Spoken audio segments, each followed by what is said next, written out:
Hey guys, how's it going? My name is Crespo from Brazans. Today we're going to teach you how to do a handstand.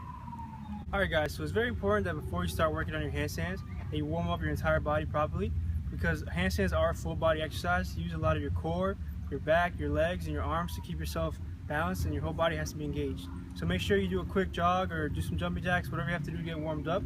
But most importantly, your wrists take a lot of the impact. So you want to make sure you warm up your wrists, do some wrist rolls, and do some stretches of your wrists back and forth to make sure you get the blood flowing and the joints loosened up to get ready to do some handstands. Alright guys, so if you're all warmed up now, your wrists, your shoulders are ready to go, you're going to start with the first progression.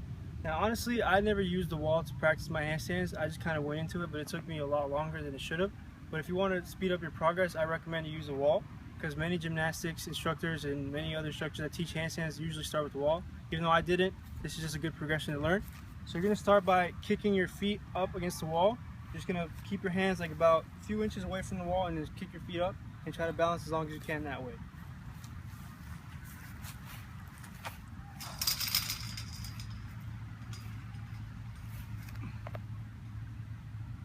Alright guys, so once you start getting comfortable with being upside down and being on your hands, you can start trying to bring one foot off away from the wall just to test yourself and see how it feels like to be actually balanced upside down.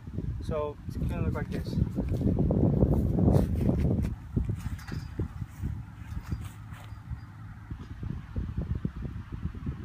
Alright, once you're comfortable kicking up against the wall and you're comfortable being upside down for about 30 seconds or so, you can go ahead and turn around and face the wall. The reason why you want to do that is because the whole point of the handstand is to be as straight as possible. So I don't know if you noticed before when I was against the wall, my back was really bent, but now that you're going to be facing the wall, you're going to have to straighten out your body a lot more, so it's going to get you ready for doing it on the floor.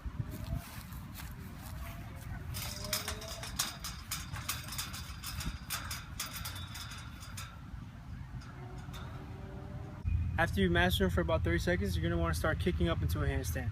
At first it's going to be a bit difficult to keep yourself balanced, but don't get discouraged because with time it'll come. So this is how you practice kicking up. You get ready, you find a spot that's flat on the ground, make sure you start on the grass so you don't get hurt, and just kick up.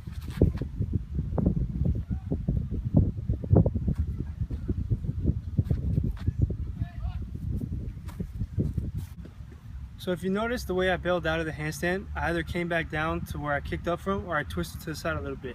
It's very important to get these bailouts down because once you start practicing handstands on the parallel bars or on the big high bars, you're going to want to know how to bail out properly so you don't get seriously hurt. Alright guys, so if you're comfortable kicking up into a handstand and kind of walking back and forth to find your balance, now you're going to want to start practicing staying in the same spot. Now how you're going to do this is by distributing the weight of your body onto your fingertips and on your palms. It's a lot like standing on your feet. If you notice when you stand on your 2 feet, if your body leans forward, your toes take up most of your weight. And if you lean backwards, your heels take up most of your weight. This is how you stay balanced throughout the day. Alright guys, so this is what it's going to look like when you're bouncing on your hands. You're going to stay in the same spot. Notice you're going to look at my fingertips, you're going to look at my hands, how the weight distributes, and I'm pretty much gripping the floor, and I'm keeping my fingertips really tight and dig into the floor. And the reason why I'm using a shirt is because it's 105 degrees out here, and we're in South Florida, so my hands is going to get 30-degree burns if I use a shirt.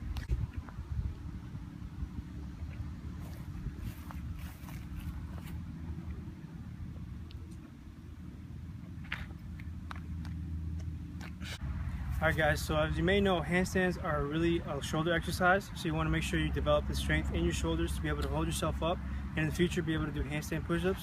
A good way to build shoulder strength is to do pike push-ups on the curve.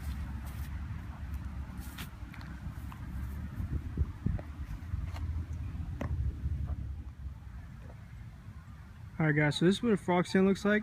You're going to want to get on your 2 hands, put them about shoulder width apart, and you're going to raise up your legs and rest your knees on the back of your elbows. So it's going to look something like this. Now as you can see, the only thing touching the floor are his hands, and he's resting his legs and his knees on his elbows, and he's keeping his balance this way.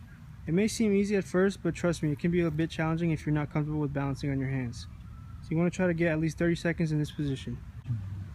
Alright guys, so if you've been practicing your pike push-ups, gaining a lot of shoulder strength, you've also been practicing balancing on your hands and getting familiar with the distribution of weight on your fingertips and palms, you can now try what's called the press up into a handstand. This is more of an advanced move, but this is the first step to getting handstand push-ups. So you're going to do the frog stand from earlier, you're going to do a press up, you're going to hold into a handstand. So it's kind of mixing all 3 progressions together. It's going to look like this.